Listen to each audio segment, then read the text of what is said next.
तुमच्या मुलांचे इनरवेअर्स आजही तुम्हीच धुत असाल तर थोडंसं थांबून हा व्हिडिओ पूर्णपणे बघा.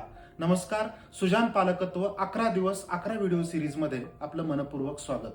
बघा, आपल्याला आपली मुलं डॉक्टर करायचे असतात, इंजिनियर करायचे असतात, वकील करायचे असतात, IAS IPS करायचे असतात, पण आपल्या लेकरांना डे टू डे लाईफ मधल्या बेसिक सवयी लावण्याची मात्र पालकांची इच्छाशक्ती नसते. बघा, जेवणाचं ताट स्वतः उचलणं, ते विसळणं, कपड्यांच्या घड्या घालणं, आपलं अंथरूण पांघरून व्यवस्थित करून ठेवणं, आपण केलेला पसारा आपण स्वतःच आवरणं, स्वयंपाकाचं प्रिपरेशन करायला मदत करणं, घरातला कचरा कचरा कुंडीत टाकणं, आणि अर्थात ही कामं मुलींनी करावीत असं बिलकुल नाही, तर मुलांनी सुद्धा आवर्जून ती कामं करायलाच पाहिजेत. घरातल्या मुलांना सुद्धा अशी कामं करायला प्रवृत्त करणं ही पालक म्हणून आपली जबाबदारी आहे. आपल्या मुलांनी आपण वापरलेले इनरवेअर्स किमान 10-12 वर्षाच्या नंतर स्वतःहून धुले पाहिजेत, हा माझा प्रत्येक पालक कार्यशाळेमध्ये आग्रह असतो. आणि पालकांचं काम हलकं व्हावं हा या पाठीमागचा उद्देश बिलकुल नाही, तर स्वावलंबन, शिस्त आणि स्वतःची जबाबदारी स्वतःहून घ्यायला शिकणं हे या वयात लेकरांना आग्रहाने शिकवलंच पाहिजे.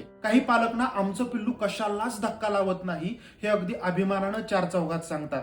मग पुढे जाऊन त्यांच्या पिल्लाला जरी 2 पिल्लं झाली तरी ते स्वतःच्या जबाबदाऱ्या स्वतः घेत नाही, आणि असे मम्माज बॉय आई बापांना, बायकोला पुढे आयुष्यभर पोसावे लागतात. साधी गोष्ट, जी मुलं या छोट्या वयात स्वतःच्या छोट्या छोट्या जबाबदाऱ्या घेऊ शकत नाहीत, त्या स्वतःची मोठे झाल्यानंतर जबाबदारी कशी घेणार, इतरांची जबाबदारी कशी घेणार. काहीही झालं तरी कष्टाची सवय, परिश्रमाची सवय या वयातच रुजवली जाऊ शकते.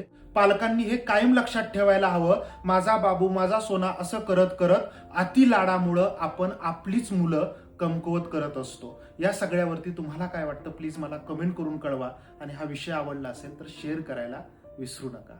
थँक्यू.